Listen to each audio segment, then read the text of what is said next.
So a couple of weeks ago, Ryerson University's Urban Analytics Institute released a downright bizarre study. Here's the gist. Ride-sharing apps are partly to blame for growing traffic congestion in Toronto. The study notes that Uber and Lyft haven't had the intended effects of controlling things like traffic congestion and carbon emissions. But wait a minute, how can this possibly be? Look, if I leave the Menzies mobile parked in my driveway and take an Uber downtown, one vehicle is simply replacing another vehicle, and better yet, there's actually less strain on the parking spot inventory once I hit my destination. That's because after the Uber driver drops me off, he's off to his next fare, whereas if I had taken my own vehicle downtown, I'd have to go into orbiting mode searching for a precious parking space. That would actually increase emissions and have a negative impact on the parking spot supply. And then the penny dropped once I started to read the fine print of the study, which is this. You see, according to researcher Yemi Adeji, the ride-sharing services have diverted more than 20 million trips from public transit. Bingo! So, given that leaving one's car at home to take a ride-sharing car is a carbon-neutral trade-off, the fact of the matter is that we, the sheeple, are not being good little automatons and taking public transit. And little wonder why. Who out there is thrilled by the prospect of experiencing the packaging environment a sardine endures once jammed into a tin can?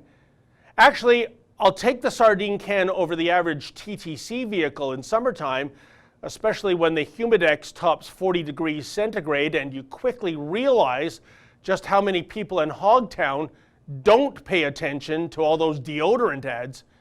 And besides, in the eyes of the Urban Analytics Institute, don't the common folk know that a personalized ride is for the elites?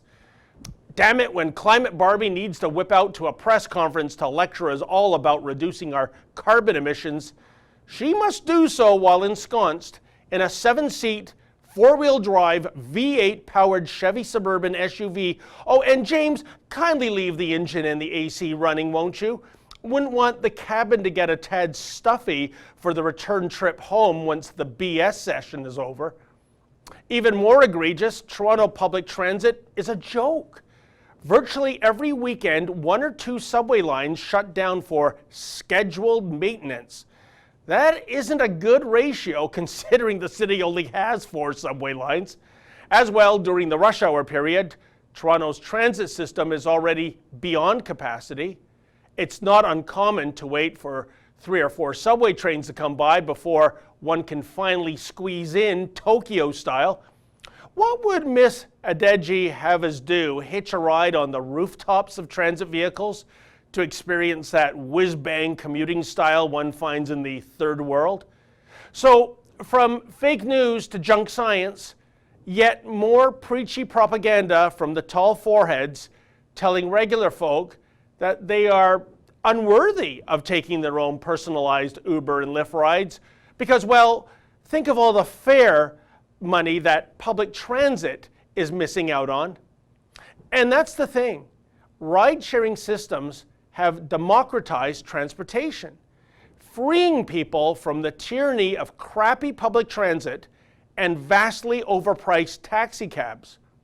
The public has voted overwhelmingly with their wallets. They have embraced Uber and Lyft. And if the elitists have a problem with that, well, they can eat my ride-sharing dust. For the Rebel.media, I'm David the Menzoid Menzies. Hey folks, if you liked that video, please like and subscribe and never miss another Rebel video.